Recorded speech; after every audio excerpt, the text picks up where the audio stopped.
I'm going to bring up my scuba gear and share with you. This is a passion. I call it therapy. In fact, I'd rather put a lot of health toward this than I would toward a psychiatrist at $200 an hour. So. But I do a lot of scuba diving here locally, and when I go out diving, I'm either doing one of two things. I'm either spearing or I'm hunting for lobsters.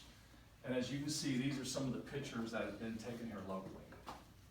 And it drives me crazy when I go into a seafood market and they sell fresh seafood that you can definitely look at it and tell that, well, if you know what to look for, it's 2 or 3 week iced fish or lobsters.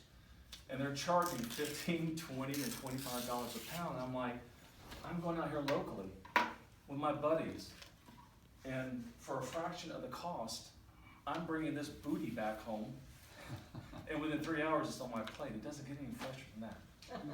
But I could not do it without this equipment. And is anyone in here a diver, certified to dive? Oh God, that's just more for me out there. Thank you. Thank you, I want to hear that. All right. My first piece of equipment I want to share with you is this is my scuba tank. It's technically called a 120 cubic steel tank. It's an oversized tank for an oversized guy. I like to say I weigh 185, I'm about 245. I'm a big guy, I need a lot of air. Because when I'm down there chasing fish, I'm humping my little tush off.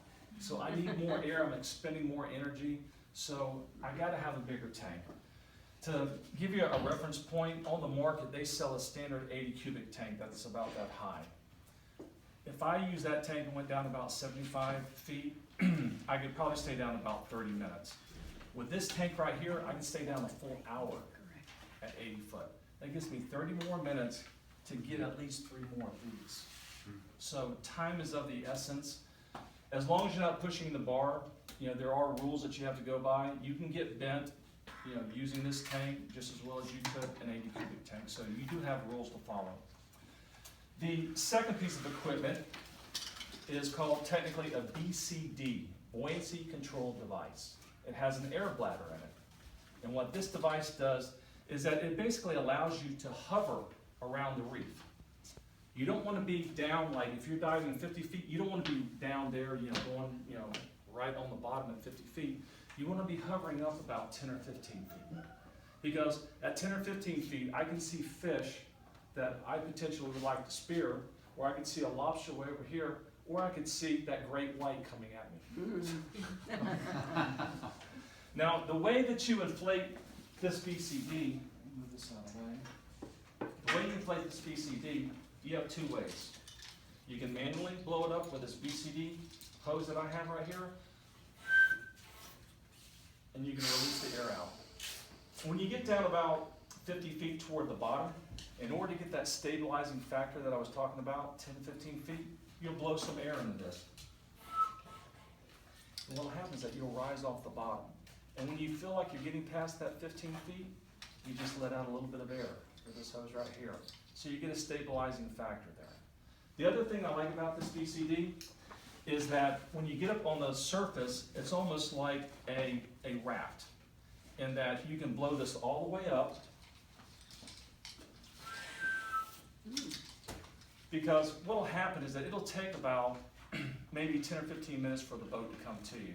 So you got a buoyant device here that you can just sit on your back and wait for the boat to come pick you up, and you don't have to hardly kick. You don't want to overexert yourself, especially coming off your first dive. The second, or the third thing I like about this BCD is the weight integrated belt. This is a 3-pound weight, and you can put it right in here. Now, back in 1987, when I got certified for diving, I'm showing my age here, we used to use the old clunky lead belt. It was very clunky. You had like 2 bars right here and a bar back here. It was just very uncomfortable. With this system right here, you just put the weight in there, you zip it down, and if you need to ditch that weight, you have a pull cord here that you can rip it out and the weight drops down, in the event that you need to make a fast ascent to the surface. And the last piece of equipment I have here is my reg system. I have 4 major lines that come off of here. This is my high pressure line. Well, this one right here is my high pressure line. This tells me how much air I have remaining in the tank. This line right here is my low pressure, and I can use this to pull air out of my tank and inflate the BCD versus doing it manually like I showed you earlier. This line right here is my primary regulator. This is what I breathe from. This is my backup. I always keep my backup close to my heart. It just drives me crazy when I see somebody diving with me and their primary sitting back here, it's back here. It's like, hey buddy, if you need that secondary stage, it's got to be right there by the heart. Because what happens is that, well, what I normally do is that I'll do like a pre-dive type of plan with whoever I'm going to dive with. Doesn't matter if it's the first time with you or if I've had multiple dives with you. You go over certain, signals like, hey, there's a shark in the area, or hey, I see something over there, and this means I'm freaking out of air. I need help right now. Drop everything you're doing. I've had that experience one time, not myself, but with one of my buddies, and until you've seen it, it's not a pretty sight. But what I instructed this person, like I always do, is that, listen, if you come up to me and you have an out of air gesture, what I'm going to do is I'm going to take my regulator out of my mouth and I'm going to give it to you, and I'm going to grab right by my heart and I'm going to pull out my secondary and put it right in my mouth. Because the last thing you want is someone who's panicked and out of air coming up and getting into your business. Oh boy. Because I'm telling you, they're drowning, and they'll drown you in the process as well. So, but all I can tell you is that I'm going to keep doing this for as long as I can. And, like I said, I'd rather put a lot more help toward this than toward a psychiatrist. And this equipment will help you get that bounty to put on your plate.